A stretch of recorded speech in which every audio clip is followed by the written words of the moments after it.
So she made me a little bit emotional up there, and I have 20 minutes, right? Okay, and I usually talk for like an hour, so I'm going to have to use some notes to keep myself in line. But I'm going to start with a joke because she made me emotional, a little story this morning. All 5 of my kids were supposed to be here with me today, and so my daughter really wanted her friend to come so they can hang out together because we're here in Phoenix with them. And so she says, hey, maybe we can leave one of our other kids home because we only have enough seats. Ellie home was which one, and bring her friend. And so I went with her to ask her friend. I was like, hey, do you want to come with Kina to the Super Saturday to hear the story? And she says, no. I was like, okay, but I'm going to tell my story. I got to tell my story and you can hear it. She's like, I already heard that. It's boring. So, I like my story, so I'm going to tell it here. I think I am like horrible, or like I would say 97% of you guys are better at a lot of things, much better than me at things, but I feel I'm really good at telling stories and helping people relate and have a transfer of belief that makes them take action in their life. So just so you guys have an idea, I've been a full-time stay-at-home dad now for 4 years. If it weren't for Beachbody, the process of Beachbody, of the 4 vital behaviors, saved my life. I wouldn't have my 2 sons, I don't think, if it weren't for Beachbody, because we wouldn't have been able to afford them. We worked too much. So I feel really blessed. And also my parents are retired and work for us, help us with our Beachbody business, help us with the kids. So I feel really blessed to be here. And there's incredible leaders here. When Ravita was saying that, I was like, you guys have an awesome place.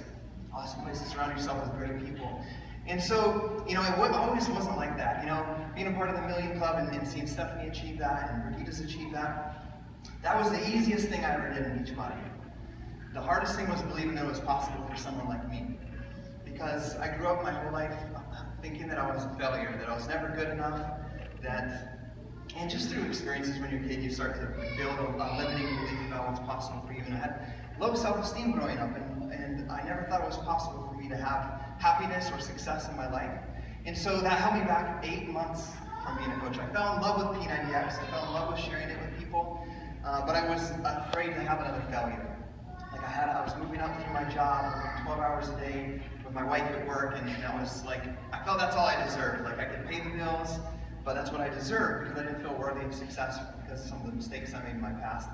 Being at times an alcoholic, being addicted to cocaine in my early 20s when I was playing music. So I just felt like, well, I have this 12-hour-a-day job and working Saturdays. My wife works because I deserve that. And I made a lot of mistakes. So when I say Beachbody saved my life, it did save my life. It helped me gain confidence in myself. I remember my first Super Saturday I ever spoke at. I had like 8 minutes to speak, and I had a paper with everything I was going to say and the first transformation story of someone I helped.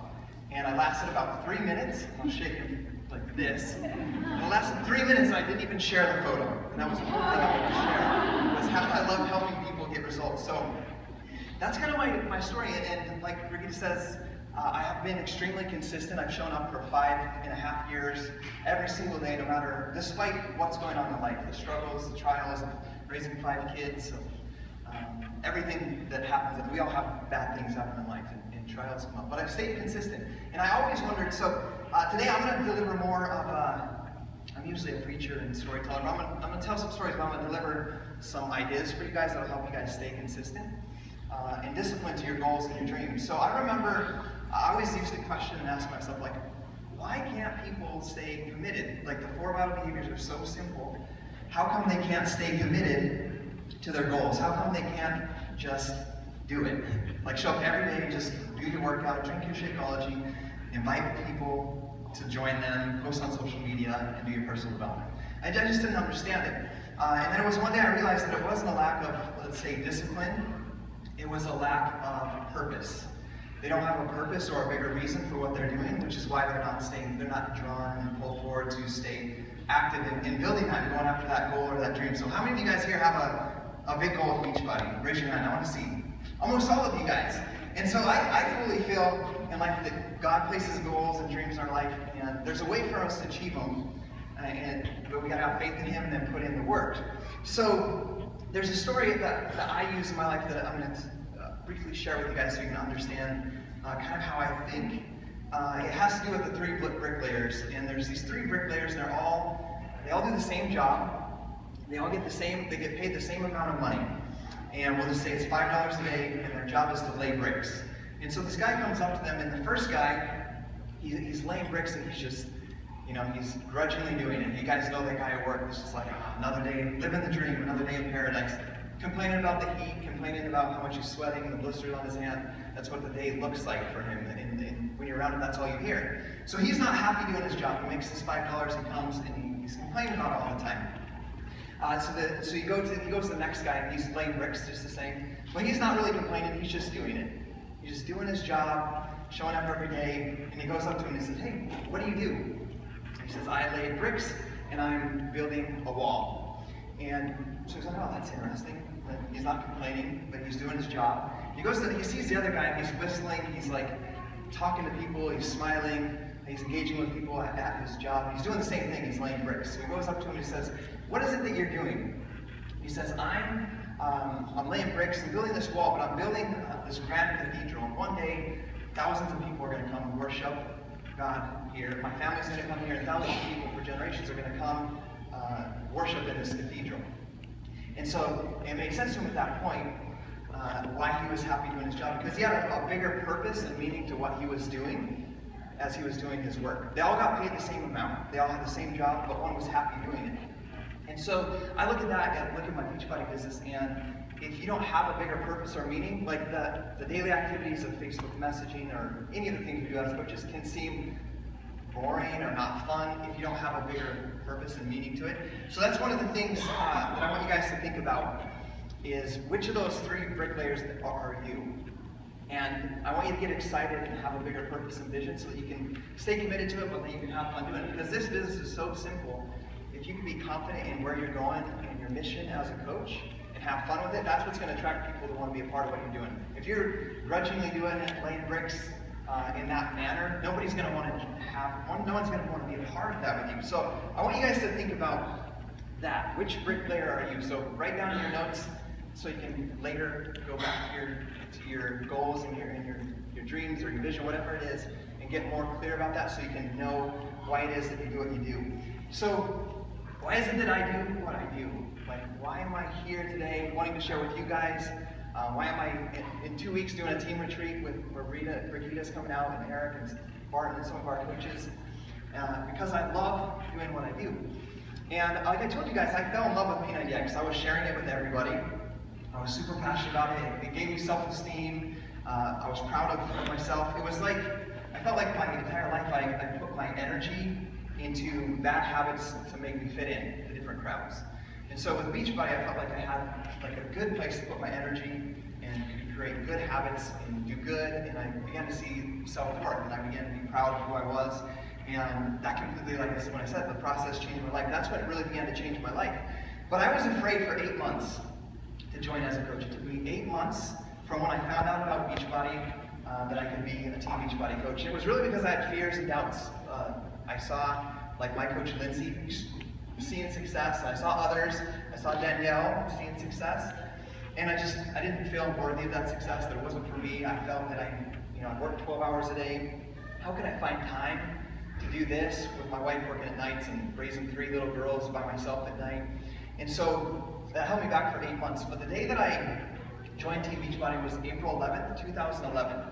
And it was 18 days after the birth of my 3rd daughter, Alina.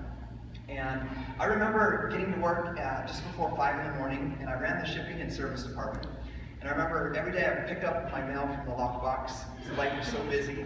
Like, I would throw all the junk mail away in the shipping room, put the bills into my lunchbox so I could do them at home, and just to save a little bit of time. And I remember that day I saw some bills, and they were from the doctor, from the hospital, and it was a doctor bill, the hospital bill, the anesthesiologist bill from the birth of Ellie. And I was like, okay, I gotta see these. And so I opened it up, and together they totaled about $3,800. And at that time, like, I didn't work 12 hours a day because I loved my job. And Gabby didn't work at the Hilton because she loved working at a hotel at night. I did that because we could hardly keep up with the mortgage. And so the extra $3,800 was heavy on my chest that morning. And I don't know, have any of you guys felt this feeling where it feels like the world's spinning around your head, like you have this really heavy weight? And I want you to think about the times that you felt like that. that's how I felt, and I was scared. I was anxious on how, questioning things like, do I take another job? Do I work more than 12 hours a day? I was trying to figure that out, and that morning, all those fears and doubts that I had about becoming a Team Beachbody coach, that morning, my fear of not knowing how to take care of my family became greater than my fear of failing as a Beachbody coach. It was great. I didn't know how to take care of my family. That was scarier to me than being rejected by my friends on Facebook or posting on social media or making a video and all those things. So that day I committed that I would help as many people as it took do P90X, so that's all I knew at the time, so I could bring my wife home from work. So that was my greater reason. Like, I created this picture of what my life would look like, not having to only see my wife when we could run into the front of the Hilton with the kids, run in and grab the chocolate chip cookies off the desk, and then get out before the boss came out and she would get in trouble. So I pictured what it would look like to have her home, what it would look like for me to not have to take every overtime shift. And it began to become very clear to me, and I decided that I would do whatever it took. Not, our saying is decide, commit, succeed. It wasn't decide, commit, quit when it gets hard. It was decide, commit, and bring my wife home. And I remember asking my coach, what does it take? I need to know, how do I make like $10,000, $12,000 so I can bring her home from work? And she said, I can't promise you the $10,000, but I promise that your income will be a direct reflection of the number of lives that you change. And that day I decided I would change as many lives as it took. I didn't even know this was a network marketing company. I thought I had to sell like 500 P90Xs to make $10,000. So I got out there and I started inviting people on a massive scale. So, that's why I did what I did. That's why I worked super hard to bring my wife home from work. But there was this moment, and there's this quote that says, the two greatest days of your life are the day that you were born and the day that you find out why. And the day that I found out why wasn't that first day I signed up as a coach, because I was just doing it to bring my wife home. It was 8 months into my journey. I was well on the way to bringing my wife home. I could see it coming. I was making $300, $400 a week, 500 sometimes. I was hitting Success Club 10 every single month since I started. I was like, she's coming home. This is awesome. Like, I could see it, the light at the end of the tunnel, through those struggles that I was going through as a brand new coach. And I was homesick for 3 days, which is obviously stressful as well when you lose the income and you don't have any sick days. And I remember it was a Friday, and I remember I hadn't really gotten out of bed for 3 days, and the men in here know what that's like. The women know what it's like when your husband gets sick. It's like the world's ending. That was for me. And Friday, she's like, hey, you might start feeling better if you get up, take a shower, get dressed, and maybe go outside. And she's like, Keena's getting home from the bus in just a few minutes. How about you go pick her up from the school bus? So I got dressed, showered, went out the front door. We live in the back of a cul-de-sac. It's the round cul-de-sac. The bus comes to the end of the cul-de-sac. And I remember I was halfway down the cul-de-sac, and I remember the bus pulling up and stopping. I remember the squeak of the brakes as it stopped. I remember the sound of the door as it squeaked open. And I see these two little hands grab the metal rail. And this little girl looked up at me, and I saw this joy in her face that I hadn't seen really. Like, she's happy, but I saw this joy, and it was because her daddy was picking her up from the school bus. And I'd never done that before. And it stopped me right there in my tracks. I had tears running down my cheeks, and I realized or questioned myself, like, how many of these moments have I missed? Like, how many moments am I going to miss in the future if I don't change things? And I remember just the joy in that moment of like having this bigger picture. That like I say, that's the day I realized why I was put on this earth. It was to be a father, to raise my kids, to be 100% present for them. But I also realized that if I could do this failure, or this guy that didn't feel worthy of any type of success could do it, that I could teach, mentor, help, inspire other people to go after whatever dream or goal they have in their life. And that's the day that I decided that not only was I going to bring Gabby home from work, that this is what I wanted to do for my career as well, that I wanted to teach and inspire and help others know how to set goals, find a clear vision, to do something that I love. And I don't care if it's Beachbody or not. I want them to do something that they're happy with their life. And so that's why I love coming out to Phoenix. When Brigitte asked me if I could come out here, I'm like, yes, because there's people in here that I know if they can relate to my story and take action upon leaving here. And I'm the guy that said, I don't say, like, I hope that one person's inspired here. That's small thinking. I hope every single one of you guys come out of here and are inspired to take some action to get more clear on your vision and your goals. And I'm going to give you guys 5 questions that I ask myself. So I told you I was going to teach you something. I got to it. How much time have I been, just so I know? Everything okay? So 5 questions, write these down. The number 1 question, and these are 5 questions that I ask myself every single day, because I remember someone teaching me in the beginning of my journey, once I made the commitment to do this, if you can look yourself in the mirror at the end of the day and say, if my coaches or team or challengers did exactly what I did today, would they be successful or would they grow? So I ask myself that every night. And the first question I ask is, what is your why or your reason? So I want you guys to write that down. What is your why? I just told you guys my why, which is to bring my wife home, to be a present dad, to help other parents that are praying for an answer to get out of their current situation, whatever it is. That's my why, that's my reason. So I want you guys, as you leave this Super Saturday today, to really write down and write out your dreams and goals, what it is, how you actually want to spend your life, what you want to do with your day, and write it out in vivid detail. And I wish I could go like 3 hours into this and help you guys write that out, but we're not going to do that today. The second one is, what is your IQ level? And this is kind of a trick question. IQ for me means I quit. And winners quit all the time. They just quit the right things. They quit the right things at the right time for the right reasons. So for me, I quit watching the news. I quit hanging out with losers. I quit self-sabotaging. I quit telling myself I wasn't worth it. And then there's other things, right, like, which will lead into my next one. I quit playing softball, I quit playing video games, I quit drinking. All these other things that I quit that didn't align with my goal and my purpose in life. Number 3, which is what I love about you guys here in Phoenix, it says, who do I need to associate with today to grow? So you guys have incredible leaders here, and I give you guys a shout out for all being here, because there's incredible people here. Not just the leaders that you see that have achieved what they have achieved, but every single one of you guys that are here, working on growing yourself. You guys should give yourself a pat on the back for being here and being around those people. And it's so important that you surround yourself with those people. And you know, they say that you become like the 5 people that you spend the most time with. So you guys are in the right spot. And another thing that I always think about at the end of the day when I ask myself these questions is, if you're the smartest person in the room, you're in the wrong room.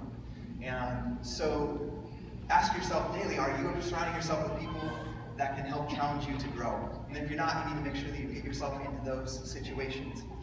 So the next one is, what am I willing to sacrifice? And I'll just self-plug my YouTube channel right here. Just go search Scottie Hobbs Sacrifices. I have a video that a lot of people use. I talk about all the sacrifices I made, like sacrificing sleep. When I was working hard to bring my wife home, I worked 5 to 5. I raised my 3 girls by myself from 5 to 8, and then I worked 8 to midnight, 8 to 1, and was back up at 4 o'clock in the morning. Because I was serious about bringing her home. I wasn't just hoping I would. I was serious on doing everything I could to bring her home. So look at the things that you need to sacrifice in your life. And the best way to do that is just write down what you're doing. Everything that you're doing every single day, write it down. And when the first one, right, was your goal, your reason. Write that down. Be clear on what your goal and your reason is. And then write down your activities, what you're doing and where you're spending your time every day. And if there's anything on that list that doesn't align or help you move closer to that goal, then it needs to be gone for right now. And the thing I remember about, I was talking with Gabby about this, is I had to tell my friends, like, I wanted to be a pro baseball player when I was little, and I was playing softball 2 nights a week. But to pack my kids up, to get there, stretch, play, come home, took 3 hours 2 nights a week. And softball did not move me closer to bringing my wife home from work. Even though it was something that I loved, I had to eliminate that at that time. But I remember telling my softball coach, who's now one of my 2-star IML coaches, I said, I can't play softball right now because I'm working on bringing my wife home from work. I'm really struggling. But give me 2 years and I can come play softball every single day. And so I just had to make those sacrifices, had to make sure that my activities aligned with my end goal and purpose. So you personally need to hold yourself accountable to that. Being clear on that vision, and then also making sure that your priorities, your activities align with what that is. So that one again was, what am I willing to sacrifice? And one of the biggest things that I had to sacrifice, my love language is words of affirmation. I like to be told that I'm doing a good job. That's what fuels me to do more. So that's why I love Beachbody coaching, because you get people all the time that say thank you. So I'm extremely, it fires me up and makes me want to do more. And so and Facebook Live becomes that more, they give little hearts, you're like, yeah. I can get more secrets. So that's just who I am. But one of the biggest sacrifices that is not in that video that I mentioned on my YouTube channel, especially with my love language, was the social acceptance of ignorant people that weren't willing to listen to what I had to share with them. So just sacrificing that acceptance from people and friends and some family that weren't, I call them ignorant, but I was ignorant for a while too when Lindsay was inviting me. But that's one of the sacrifices. And the fifth one, and I say this is the most important, but they're all the most important. It is who is counting on, and this you ask yourself, who is counting on me to make this happen? And so to give you like this in like 1 minute is, my wife was counting on me to make it happen. My family was counting on me to make it happen. Thinking bigger picture, my 2 sons that were not on earth yet were counting on me to make it happen. Every prospect that I breathed some hope into that they could achieve a goal was counting on me to make it happen. Every coach that I signed up was counting on me to be the example and make it happen. So holding myself accountable to that helped me stay focused on my bigger picture and work excited on that vision, like that third bricklayer, whistling while I work and being excited about what I do. So who's counting on you to make it happen? And so these are 5 questions that you can ask yourself every single day to help you stay focused on your goals, focused on your bigger vision, and aligned with the right activities that are going to take you there, aligned with the right people, aligned with the right action steps that you can take daily. And I'm going to leave you guys, you guys have those 5 questions. I don't want you to just write that down and say that was a good idea. I want you to try, holding yourself accountable at night and asking those questions out loud to yourself and answering honestly. Because the craziest, coolest thing about this business, we were kind of talking about it with you and Jason last night, is this, the business always works. This business always works. But it brings to the surface our insecurities or our life struggles or life problems. And then when those come up, we blame it on Beachbody. And so I want you guys to ask yourself those questions. Thank you. She got my baby over there. I want you guys to ask yourself those questions every day. And to leave you guys, there was a story that I read recently, and I'm not the best prepared, I should have had this image up for you guys to see. But there's this guy named Jim Thorpe in 1912, and there's a photo of him and he's standing proud, he's up there like this. He has mismatched shoes on, and one sock is longer, one sock short, and they're just mismatched. And he was a Native American that was representing the US in the Olympics in 1912. And the morning of the Olympics, he had unfortunate things come into his life, like we all do, where he woke up and his running shoes were stolen. And so, where it seemed like all odds that morning were stacked against Jim, he, by some miracle, I guess you could call it, or knowing that his purpose that day was to represent the U.S. in the track and field, he was lucky enough to find some shoes in the dumpster. This was in 1912. And they weren't a match, they were mismatched. One was bigger than the other. So that's why in the picture he has like thick socks. He's wearing like a couple pairs of socks on one side, one's long, one short. But he went on that day, despite all odds against him, having his running shoes stolen. Against all odds, he won 2 gold medals in those 1912 Olympics. And so what I want you guys to think about is, as you leave this Super Saturdays, we're going to have sickness, we're going to have trials, we're going to have things come upon us, just like Jim did that day. But I want you guys to wake up with your purpose and ask yourself these 5 questions and just focus on running your own race and giving it everything you have every single day. And I thank you guys for letting me speak today, and I appreciate it.